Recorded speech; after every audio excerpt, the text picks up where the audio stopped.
자, 민주주의, 그 다음에 민본주의, 자, 비교하는 거 보도록 하겠습니다. 자, 민주주의는, 자, 기본은 국민 주권이에요. 그냥 단어만 먼저 공부해 보도록 하세요.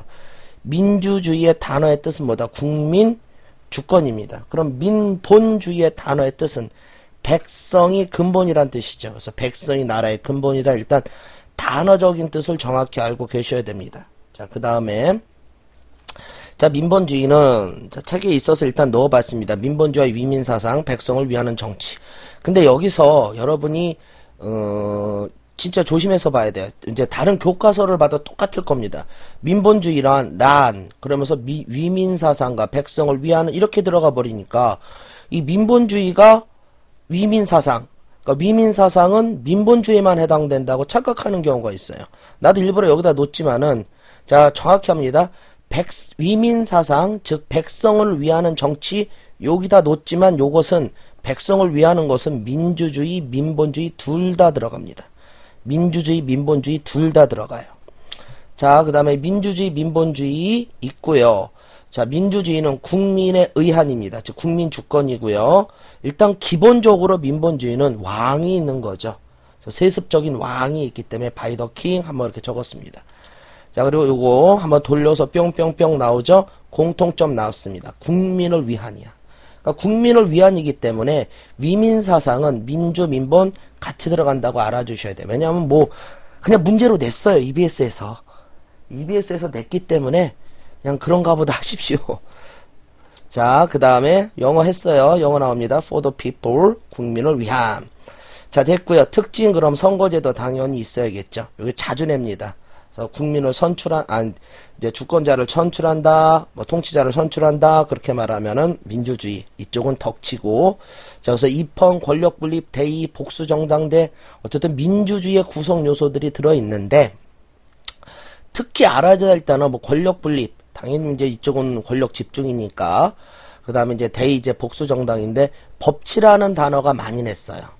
자, 민주주의는 뭐를 강조한다? 법치. 그러니까 법치주의를 더 강조한다는. 그럼 뭐 민본주의 뭘 강조했는데? 민본주의는 덕치를 강조했습니다. 민본주의 뭘 강조했다고요? 덕치를 강조했다. 그래서 요 비교되는 것. 그래서 이 민본주의는 통치자의 도덕성을 강조했기 때문에 왕도 정치. 그래서 덕치는 이제 공자가 말한 것이고 맹자의 왕도 정치. 도덕으로 통치. 네, 왕이 왕답지 못한 통치, 패도 정치. 내쫓아도 단다. 역성, 혁명. 자, 그래서 여기다 선생님이 여기다 살짝 도덕성이란 단어를 놓습니다. 요거는 민본주의는 도덕성을 자, 민주주의보다 더 강조하고 이쪽은 합법성을 강조한다. 자, 엘리트 민주주의화 될 수 있고요. 중후정치 될 수 있고요. 정치적 무관심 나타날 수 있고요. 정치적 냉소적 나타날 수 있고요. 다수의 횡포 나타날 수 있고.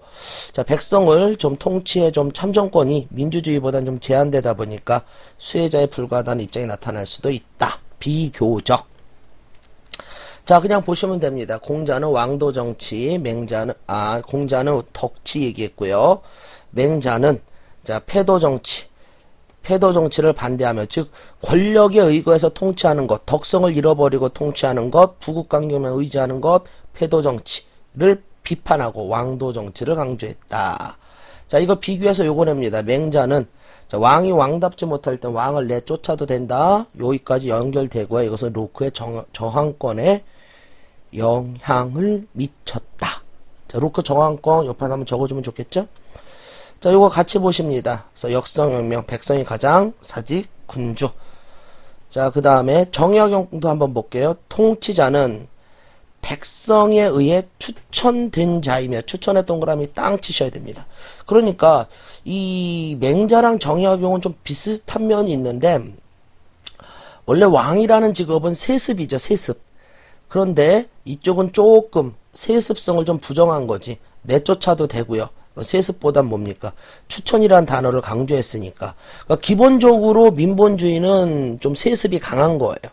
세습이 강한데 두 사람은 좀 같은 민본주의지만 좀 센 민본주의, 아니면 좀 뭐 국민주권에 가까운 민본주의를 얘기했고, 그게 맹자와 정약용이다.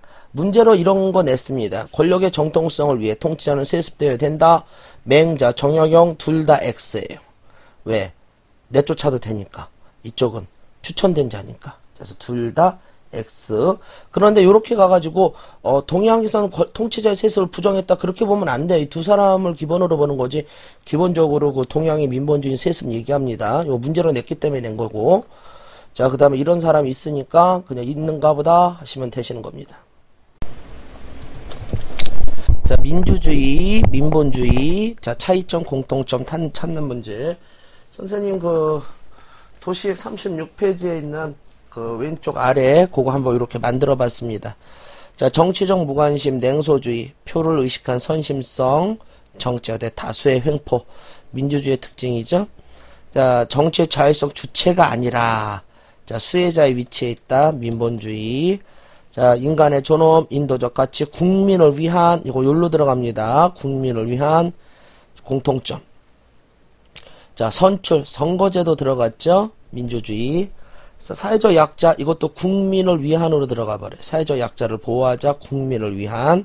그래서 공통점. 사회 구성은 일정한 생업의 밑줄 짜 것이고, 이거 왠지 생업이라는 단어가 왠지 한자스러우니까, 학생들이 한자스러우니까 민본주의로 가는데, 국민을 위한이에요. 공통점이에요. 자, 그리고 요거 별표시 빵.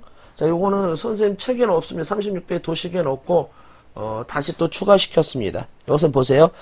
백성의 뜻을 반영하고 백성을 위한 정치를 강조했다. 뿅. 이거 공통점이에요. 자, 이 두 답의 선지가 EBS 그 187페이지 실전 문제 두 군데서 그 선지로 사용됐기 때문에 잘 아셔야 됩니다. 잘 아셔야 돼요. 공통점인 거.